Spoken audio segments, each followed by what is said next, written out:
What's up mga master? Kamusta kayo? Matagal-tagal din tayo hindi nakakapag-upload. So for today's vlog is nililinis tayo ng Caliper sa likod ng Sniper 150. Kung hindi ka pa nakaka-subscribe sa channel ko, make sure na subscribe, like, comment, and share. So kung meron kang mga katanungan after ng video na to, mag-comment lang kayo sa baba at sasagutin natin yan. So, game!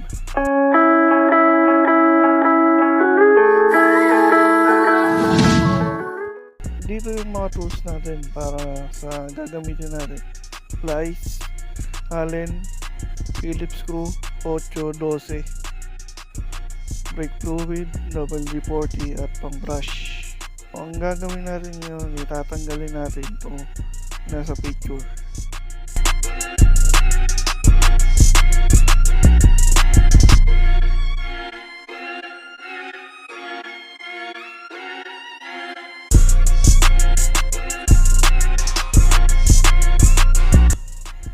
Kamayin nyo na lang pagka maluwag na. So after nyong matanggal, make sure lang secure nyo siya para hindi matapon yung kulad kahit wala naman laman. So after nun, gamit na tayo ng alin. Tatanggalin natin yung tornilyo. After nyan, ayan yung tornilyo na tanggal. So lilinisin din natin yung mamaya. Pagkatapos yung brake pad naman, makapal pa siya kaya hindi pa natin siya pwedeng palitan. After nun, bearing spring. Yan yung pinaka spring ng brake pad. Caliper. Ano ba?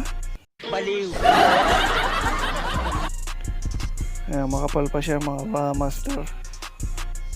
Pagkatapos nung gagamit tayo ng 12. Tanggalin natin yung tornilyo para Seriously, what the fuck are you doing?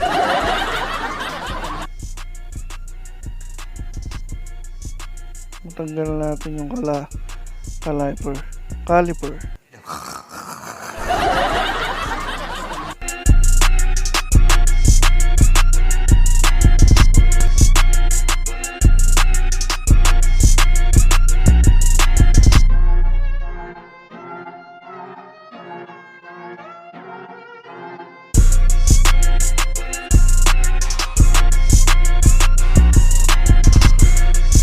Five minutes later.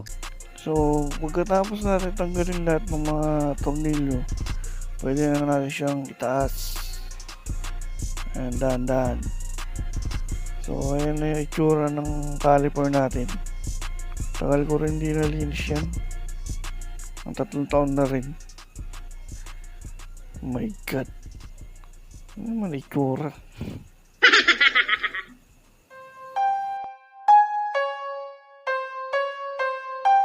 Ito na yung kabitan ng caliper. Ngayon lilinisin na natin siya.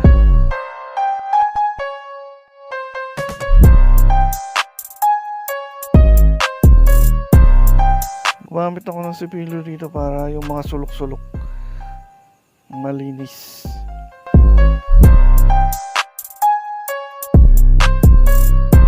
Ayan yung goma nung tornilyo. So ito na, sisimulan na natin yung paglinis sa spring. Brush lang natin.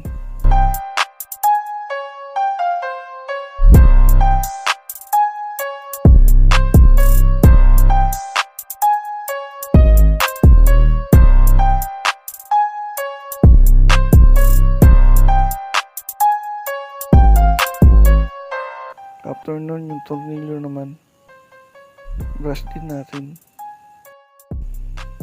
Ito na yun. Oh no. Oh no. Oh no, no, no, no, no. Ayan, puta, nalalaglag pa.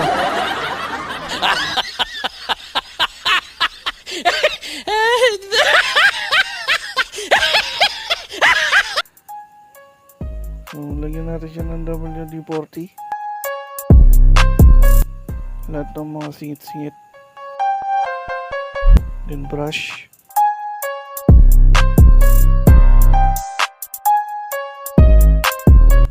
Punas.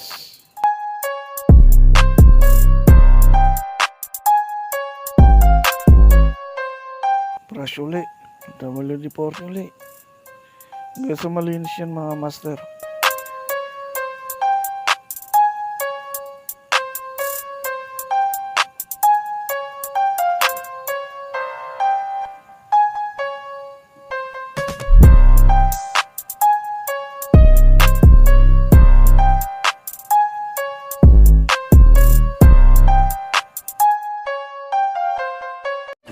Minutes later. So ito na yung kabitan ng caliper.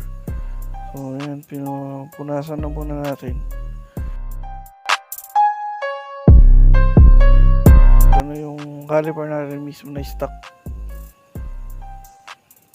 After 3 years ngayon lang nalinis. Mahina na kasi yung preno ko eh. Kumakagat siya pero mahina.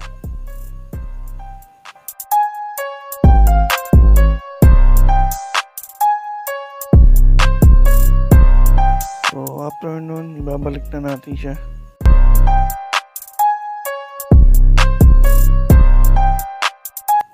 So make sure lang na okay na lahat bago isalpak. Dahil muna natin dito sa kabila.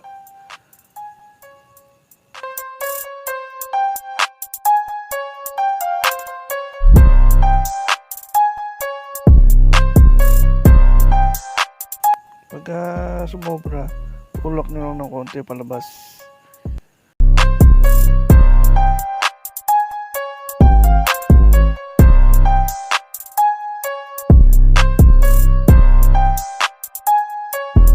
Tapos, saka nyo ibaba ulit.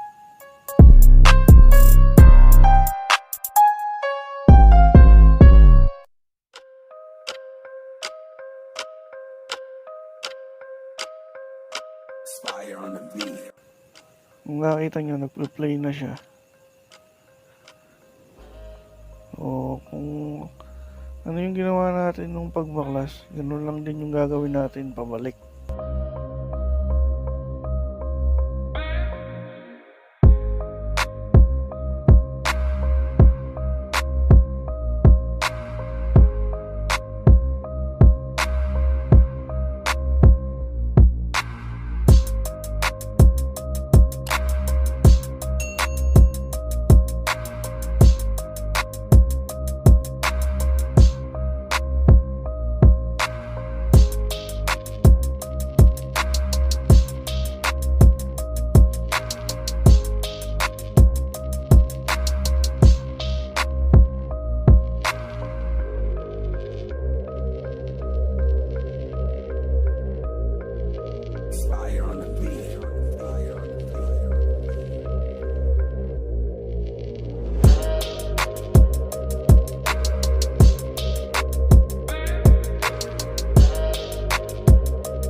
Okay na mga master, ito nyo nagpo-play na siya.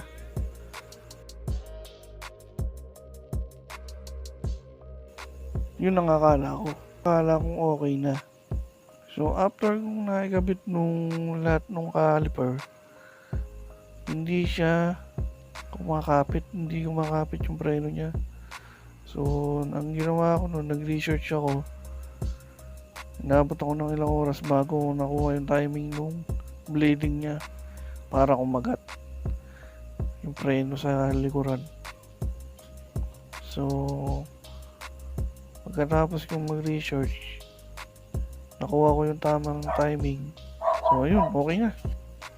Ito yung finished product natin mga master. So makakagat na yung preno niya after nating mag-bleeding. Malakas na yung preno niya. So yun mga master, sana may natutunan ka sa video ko. At sana makatulong ako sa'yo kahit paano.